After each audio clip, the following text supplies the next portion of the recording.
బండి అయితే నేను బాగా క్లీన్ చేసుకున్నాను అనమాట, లోపల బయట. అంటే నిన్న బాగా గలీజ్ అయిపోయింది.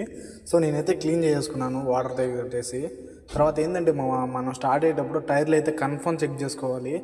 ఎందుకంటే ఎక్కడ ఎలా పోతాయో మనకు కూడా తెలియదు. అందుకే చెక్ చేసుకుని బండి అయితే స్టార్ట్ చేయాలి. అలాగే నేను ఈరోజు డ్యూటీ పికప్ కోసం వెళ్తూ ఉంటాను.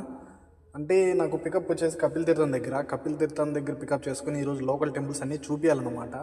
తర్వాత వచ్చేసి మనకి గెస్ట్ లైన్లో మళ్ళీ డ్రాప్ అనమాట ఇది.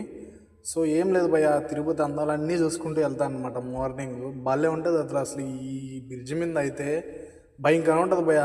బాల్లో నచ్చుతుంది ఈ బ్రిడ్జ్ మీద నాకు డ్రైవ్ అయితే. ఎందుకంటే డైరెక్ట్ వెంకటేశ్వర స్వామిని చూస్తూ వెళ్తాం అనమాట. అంటే ఆ కొండను అలా చూస్తూ వెళ్తాము. సో భలే ఉంటుంది, భయంకరంగా ఉంటుంది. నాకైతే బాగా నచ్చుతుంది. సో ఈ బ్రిడ్జ్ అందరికీ తెలిసే ఉంటుంది, గరుడ వారధి అనమాట. నేనైతే అటు ఇటు చేస్తూ కపిల్ తీర్థం దగ్గరికి వచ్చేసాను. నేనుండే హోటల్ వచ్చేసి ఇదే, అంటే కస్టమర్ ఉండే హోటల్ వుడ్ లైన్ అనమాట. సో అక్కడికి రీచ్ అయిపోయాం మనం.